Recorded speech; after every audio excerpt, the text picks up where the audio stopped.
Right onto the walls. So what I've got here is my sash brush, because I'm going to be cutting in with this up into the white work, and my mini roller just for rolling in those edges, and my 14-inch medium pile hand metal roller there in the scuttle as well, just for painting any areas once we've got these cut in. Now you are going to need to take a bit of care doing this task, because you don't want to be getting it all over the picture rail. And one of these sash brushes, they're actually really good for just getting you quite close up to it. But we are going to come back over this and use a tester tape just to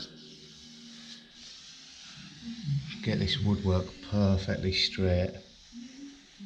But in the meantime, with this sash brush, just try and get it as close to that as you can. It's not the end of the world if you hit it. It certainly makes life a lot easier when you are coming to paint your woodwork.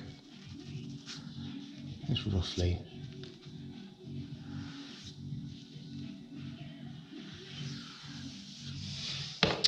Another thing I've done in between these is just went over the walls just with some sandpaper and just de-nibbed them. Just make sure there's no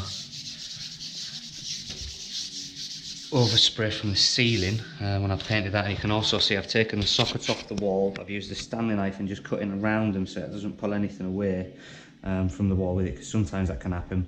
And I've just used some of this knoppy tape just to go around the skirting board. That'll just protect any overspray when I'm rolling, and also make life a bit easier when we're coming to do the woodwork.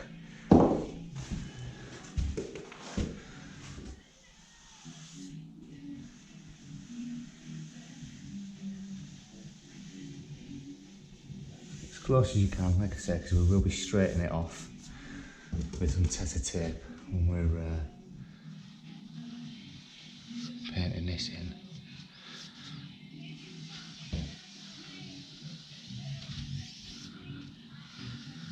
Okay, and then with the mini roller, just take it as close to that edge as you can.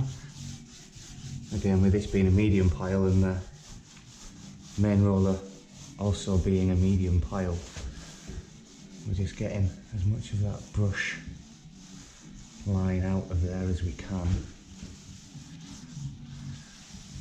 and then just feathering in that edge because we don't want any build up.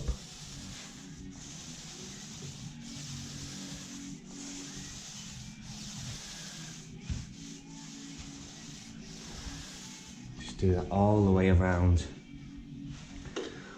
and then just roll it in. Right, now I've roughly got that cut in. So that's going to be a lot straighter when we get the tape on there.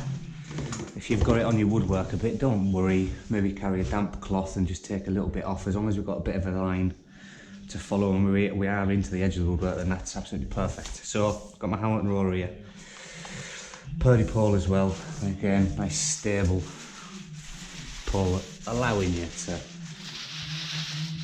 get really even coverage on this. And then we're just filling in the gaps that we've just cutting around.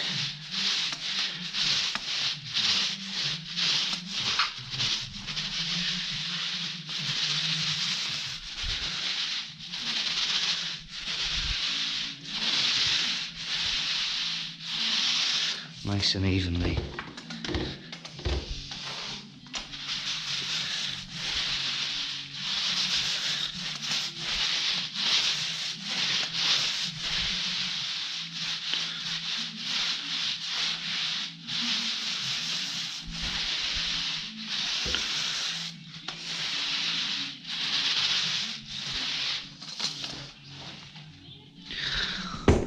Like so. I had used my mini roller as well just to get right into the corner, because I don't like seeing big brush strokes running up through there either. Let's just minimise those Okay, now I need to do that on the rest of these walls, and I'll just follow that same procedure for coat number 2. Again, where this is a lave and plaster property, you need to make sure that this paint is also breathable you're putting on your walls.